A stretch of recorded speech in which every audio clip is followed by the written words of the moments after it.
imposing clock towers, enchanting gardens, and golden monuments are some of the most incredible attractions you can see here in London.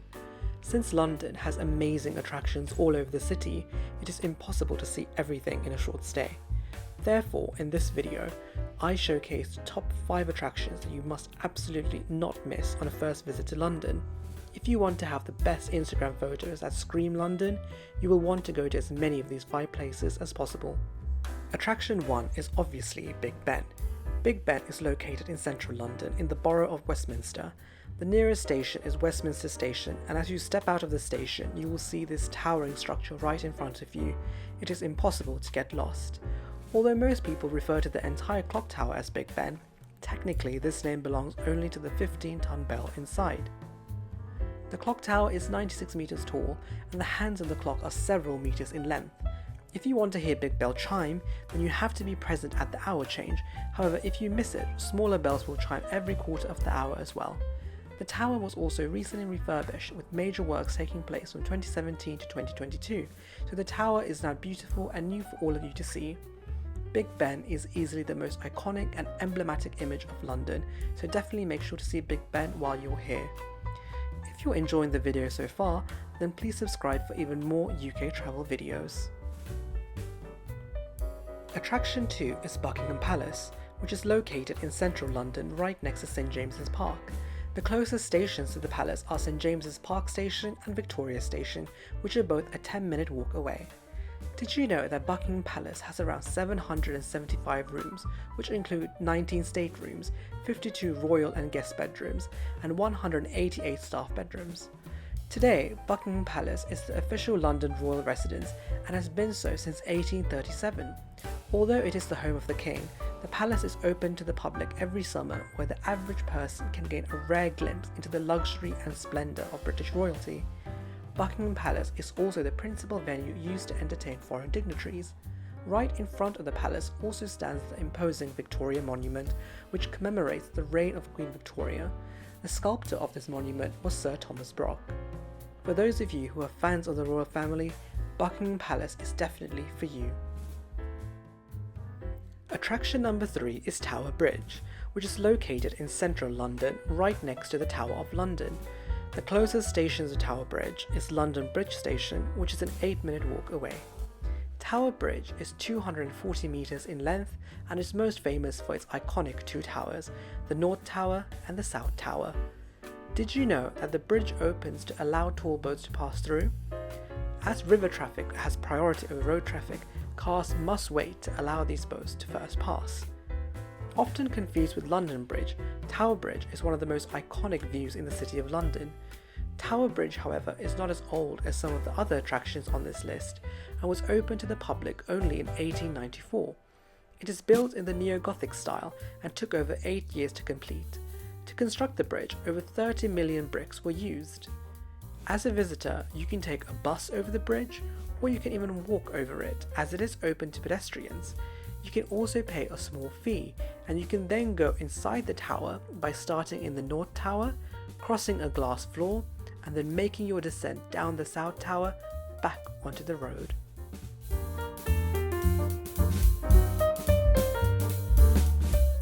Attraction number 4 is the Tower of London, which is located in central London right next to Tower Bridge. The closest stations to the Tower of London is Tower Hill, which is a 6-minute walk away.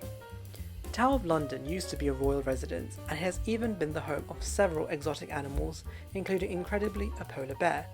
But above all else, the tower is most famous for being a prison. The Tower of London has seen queens beheaded, prisoners' shoulders and heads hacked to pieces in botched executions, and manacles, racks, and other nefarious torture devices used to interrogate and punish prisoners.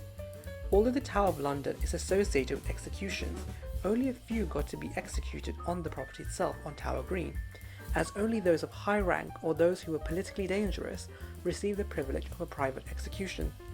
3 queens have been executed here: Anne Boleyn, Catherine Howard, and Lady Jane Grey. Most prisoners were executed in Tower Hill, and these executions were massive public affairs that were designed to not only punish prisoners and deliver justice, but to also serve as a warning to the rest of the people. Aren't we all glad these terrifying public executions are now a thing of the past? Ravens also have a special history in the Tower of London, and there is actually a local legend that if the ravens leave the tower, then the whole kingdom and the tower itself will fall. Let's hope that the ravens will stay here for many more years to come. Attraction number 5 is Kew Gardens, which is located in West London and can be easily accessed by public transport by the Underground District Line to Kew Gardens Station or the train to Richmond Station, which is a short walk away. To drive there, Kew Gardens also has limited parking on Ferry Lane, which is near the Brentford Gate. In 2021, Kew Gardens earned the Guinness World Record for the largest collection of living plants at a single-site botanic garden. With over 50,000 living plants on this massive site, you are spoilt for choice. From cacti and succulents to rose gardens to carnivorous plants and even a bamboo garden, Kew truly has it all. Make sure to walk through the Great Broad Walk borders, which is one of the largest, if not the largest, herbaceous border in the world, with flowers like lavender, lilies, geraniums dotted across 8 large circular beds. You can draw much inspiration for your own gardening work. With a treetop walkway being a staggering 18 meters above ground, this might not be the one for you if you're afraid of heights. However, if you do make it up here, you get a comprehensive view of the gardens and you get to enjoy the trees at their highest vantage point. You can even spot the Temperate House and the Great Pagoda. The Great Pagoda was built as a gift for the founder of Kew Gardens, Princess Augusta. It was completed in 1762 by Sir William Chambers, who had drawn inspiration for this magnificent structure from his travels in East Asia. You can even climb to the top of the pagoda to get another great view of the Kew Garden grounds. For the immense role that Kew Gardens plays in the advancement of knowledge in botany and plant conservation, it was also made a UNESCO World Heritage Site. Please remember to subscribe if you want more travel content. I have also made an entire video on the stunning Kew Gardens, which you can also watch by clicking right here. A final bonus attraction is Trafalgar Square, which is located in central London right in front of the National Gallery. The closest station to Trafalgar Square is Charing Cross Station, which is a 3-minute walk away. Trafalgar Square is a public square with a massive 52-metre monument to Lord Horatio Nelson, who won the Battle of Trafalgar. Although Nelson died in this battle, this monument named Nelson's Column forever glorifies him for his contribution to the state. There are also 4 massive bronze lions next to the monument, which were added there in 1867. Trafalgar Square also plays host to many events and protests. The square is also conveniently located to other major attractions like the National Gallery and Big Ben. If you enjoyed these 5 attractions for London but you want even more, then click this video to see London's 10 must-visit attractions. Bye bye.